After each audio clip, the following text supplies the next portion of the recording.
Alors j'ai pris des documents à la Bibliothèque nationale à Paris, des témoignages des conquérants de l'époque, des conquérants français.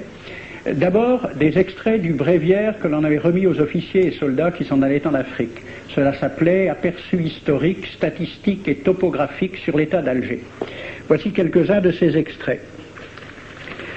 Ces contrées sont des terres vacantes, abandonnées aux mauvaises herbes par la paresse et l'indolence des morts. Les femmes du pays sont livrées par la paresse des Arabes, qui passent toute leur vie à fumer, à la turpitude de mœurs extrêmement relâchées. Elles n'ont pas de religion. Beaucoup doutent qu'elles aient une âme immortelle et croient qu'elles ne sont faites que pour la reproduction.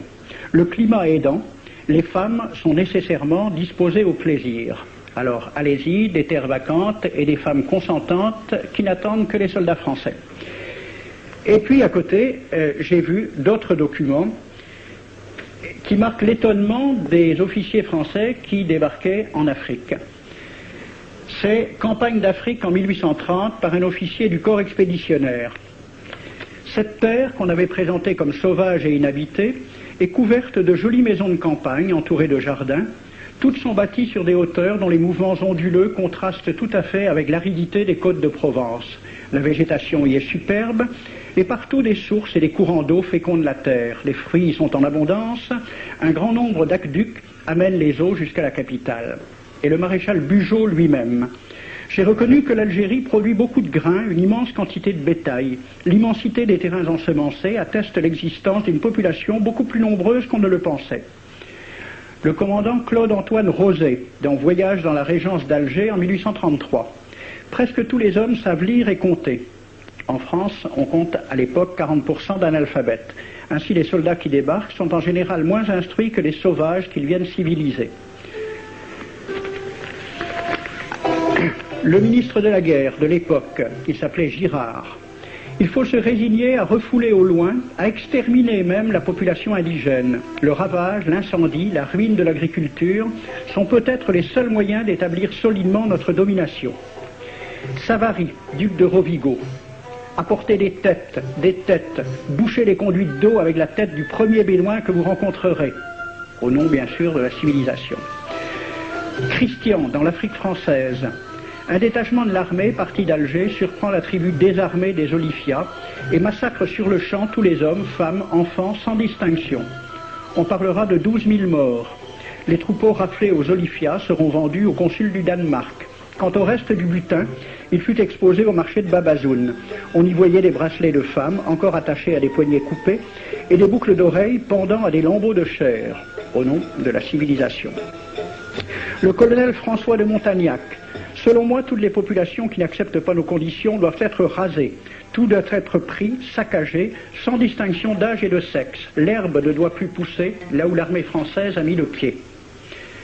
Saint-Arnaud, il était commandant et c'était aussi un mari très attentionné. Il écrit à sa femme « Chère Louise, je suis bivouaqué par une chaleur de 40 degrés au milieu de 20 villages superbes qui ne se sont jamais bien soumis. Je leur ai donné jusqu'à ce soir pour payer les impôts et les amendes que je leur inflige. S'ils ne s'exécutent pas, j'enverrai 3 colonnes brûler tout. » En juin 1845, la tribu des Ouled Riha, chassée de ses douars par les détachements incendiaires du colonel Pélissier, se réfugie dans des grottes de montagne. Ordre du maréchal Bugeaud. Si ces gredins se retirent dans leurs cavernes, imitez Cavaignac aux Béha, fumez-les à outrance comme des renards. Voici le récit d'un témoin, français bien sûr. Voir au milieu de la nuit, à la faveur de la lune, un corps de troupes françaises occupé à entretenir un feu infernal. Entendre les sourds gémissements des hommes, des femmes, des enfants et des animaux, le craquement des rochers calcinés s'écroulant. Le matin, quand on chercha à dégager l'entrée des cavernes, gisaient des bœufs, des ânes, des moutons. Parmi les animaux, entassés sous eux, on trouvait des hommes, des femmes, des enfants. J'ai vu un homme mort, le genou à terre, la main crispée sur la corne d'un bœuf. Devant lui était une femme tenant son enfant dans ses bras. Cet homme avait été asphyxié au moment où il cherchait à préserver sa famille de la rage de cet animal. On a compté 760 cadavres. Le 8 mai 1845, Saint-Arnaud découvre 500 Algériens qui s'abritent dans une grotte entre Ténès et Mostaganem. Saint-Arnaud ordonne à ses soldats de les emmurer vivants. Il écrit « Je fais boucher hermétiquement toutes les issues et je fais un vaste cimetière. La terre couvrira à jamais les cadavres de ces fanatiques. » C'est à peu près ce qu'ont dit les Allemands en massacrant le village d'Oradour-sur-Glane. Montagnac, toujours lui, le colonel. Voilà comment il faut faire la guerre aux Arabes. Tuer tous les hommes jusqu'à l'âge de 15 ans. Prendre toutes les femmes et les enfants. Vous me demandez ce que nous faisons des femmes que nous prenons? On en garde quelques-unes comme otages.